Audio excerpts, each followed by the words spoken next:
ബീഹാറിലെ തെരഞ്ഞെടുപ്പ് വിധിയിൽ അട്ടിമറിയുണ്ടോ എന്ന പരിശോധന പല വഴിക്ക് ഇന്ത്യ മുന്നണിയും കോൺഗ്രസും പരിശോധിക്കുന്നുണ്ട്. കൂടുതൽ വിവരങ്ങൾ പിന്നീട് പുറത്തുവിടുമെന്ന് പറയുമ്പോൾ ആ തോൽവിയിൽ നിന്ന് ചില പാഠങ്ങളും ഉൾക്കൊള്ളുന്നുണ്ട്. അത് പ്രായോഗികമാക്കേണ്ടത് മറ്റെവിടെയുമല്ല, ഇങ്ങ് കേരളത്തിലാണ്. ബീഹാറിലെ കേരളത്തിന്റെ പ്രചാരണം ഒരു ടെസ്റ്റ് ഡോസ് ആണ്. അതിൽ നിന്ന് ലഭിച്ച പാഠങ്ങൾ കേരളത്തിന്റെ മണ്ണിൽ വില പോവുമെന്ന് പാർട്ടി ഉറച്ചു വിശ്വസിക്കുന്നുമുണ്ട്. ദേശീയ കോൺഗ്രസ് നേതൃത്വം ഇത് സംബന്ധിച്ച് KPCCക്ക് നിർദ്ദേശം നൽകിയിട്ടുണ്ട്.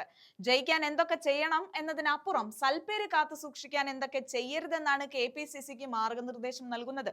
സർക്കാരിന്റെ പ്രവർത്തനങ്ങളെ വിമർശിക്കുന്നതിന് അപ്പുറം അവരെ പ്രതിക്കൂട്ടിലാക്കുന്നതും സമൂഹത്തിലെ വിവിധ വിഭാഗങ്ങളെ കയ്യിലെടുക്കുന്നതുമായ പ്രചാരണ തന്ത്രങ്ങൾക്ക് ഊന്നൽ നൽകണമെന്നാണ് പറയുന്നത്.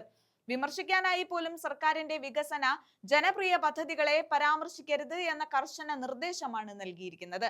പ്രസംഗങ്ങളിൽ ഉൾപ്പെടെ ഇക്കാര്യങ്ങൾ ഒരു കാരണവശാലും പറയാൻ പാടില്ല.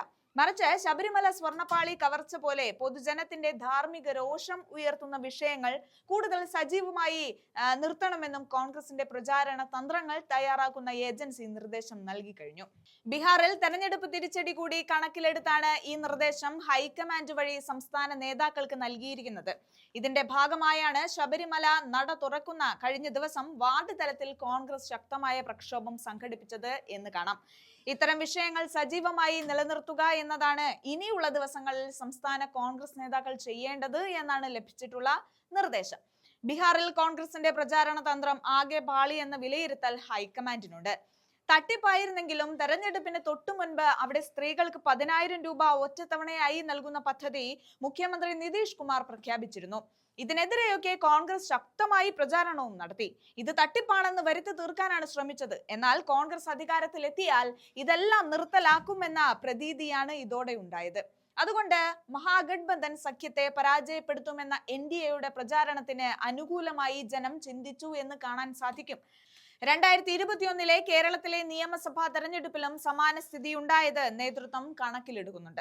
അധികാരത്തിൽ വന്നാൽ ലൈഫ് മിഷൻ ഉൾപ്പെടെ 4 മിഷനുകൾ പിരിച്ചുവിടുമെന്ന് UDF കൺവീനറായിരുന്ന MM ഹസൻ പ്രസ്താവിച്ചിരുന്നു.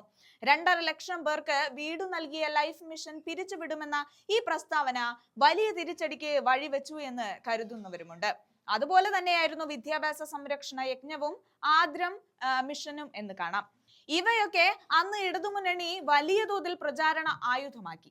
ഇപ്പോഴും അവർ ഇത് പ്രചരിപ്പിക്കുന്നുമുണ്ട്. അതുകൊണ്ട് ഈ കുറി തികഞ്ഞ ജാഗ്രത വേണമെന്നാണ് കോൺഗ്രസ് ഉന്നത തലത്തിൽ നിന്നുള്ള നിർദ്ദേശം വന്നിരിക്കുന്നത്.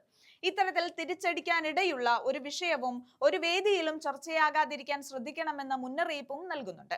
അതിദരിദ്രരില്ലാത്ത സംസ്ഥാനം എന്ന സർക്കാരിന്റെ പ്രഖ്യാപനത്തെയും ക്ഷേമ പെൻഷൻ വർധന ഉൾപ്പെടെയുള്ള ജനപ്രിയ പദ്ധതികളെയും കോൺഗ്രസ് ശക്തമായി വിമർശിച്ചു വന്നതാണ്. ഇവയൊന്നും നടപ്പാകുന്നതിനെയോ നൽകുന്നതിനെയോ അല്ല വിമർശിച്ചത്. എന്നാലും ഈ നിലപാടിനെ എല്ലാം കോൺഗ്രസിനെതിരെ ഉപയോഗിക്കാൻ ഇടതുമുന്നണിക്ക് കഴിയുമെന്ന് പലവട്ടം ബോധ്യപ്പെട്ട സാഹചര്യത്തിൽ ഇക്കാര്യത്തിലെല്ലാം തികഞ്ഞ ജാഗ്രത വേണമെന്ന നിലപാടാണ് കോൺഗ്രസ് താഴെ തട്ടുവരെ അറിയിക്കാൻ ഉദ്ദേശിക്കുന്നത്. ഇവിടെ ഇപ്പോൾ ക്ഷേമ പെൻഷൻ വർധനയും സ്ത്രീകൾക്കും യുവജനങ്ങൾക്കും പെൻഷനും സഹായവും ഒക്കെ സർക്കാർ പ്രഖ്യാപിച്ചിട്ടുണ്ട്. അത് തെരഞ്ഞെടുപ്പിന് മുൻപ് ഓരോരുത്തരുടെയും പക്കൽ എത്തുകയും ചെയ്യും. അതുകൊണ്ട് തന്നെ അതുമായി ബന്ധപ്പെട്ട വിഷയങ്ങൾ ചർച്ച ചെയ്യുമ്പോൾ അതീവ ജാഗ്രത പുലർത്തണമെന്നും എതിർക്കാനും വിമർശിക്കാനുമാണെങ്കിൽ പോലും അവയെ അധികം പരാമർശിക്കരുതെന്നും പറയുന്നുണ്ട്.